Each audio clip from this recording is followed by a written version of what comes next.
मतदाराचं मत हे साधारण एक 8-15 दिवसांपासून काही वेळा तर त्याच्या आधीपासूनच तयार झालेलं असतं आणि नंतर जे असतात ते फक्त फॉर्मॅलिटीज असतात त्याप्रमाणे तो जातो आणि त्याला ज्याच्यावर वाटतं त्याच्यावर शिक्का मारून किंवा त्याला मतदान करून लोक मोकळी होतात। या निवडणुकीमध्ये खरं तर महत्त्वाचे मुद्दे आहेत ते 2 किंवा 3च होते।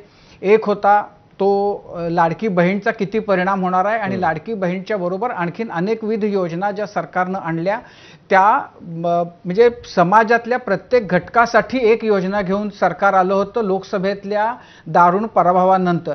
तर त्याचा प्रत्यक्षामध्ये त्यांना किती फायदा होतो हे या मतदानातून कळणार आहे। दुसरा मुद्दा जो आहे तो मराठा आरक्षणाचा मुद्दा आहे। जरांगेंच्या आंदोलनाचा मराठवाड्यामध्ये खास करून भाजपला आणि महायुतीला मोठा फटका बसला होता।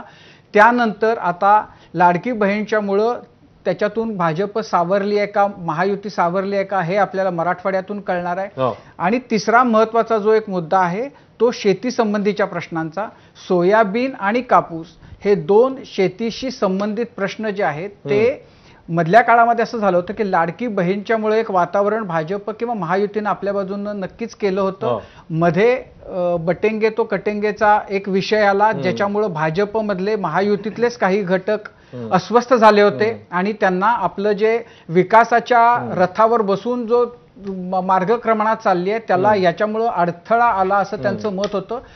ते असतानाच शेवटच्या 8-10 दिवसांमध्ये सोयाबीनचा प्रश्न महाविकास आघाडीनं खास करून राष्ट्रवादी काँग्रेस आणि नंतर काँग्रेसनं उचलून धरला आणि जवळपास 70 मतदारसंघ मराठवाडा आणि विदर्भाच्या भागामधले असे आहेत जिथं सोयाबीनचा प्रश्न महत्त्वाचा ठरतो। महत्त्वाचा तो तिथला कळीचा मुद्दा आहे।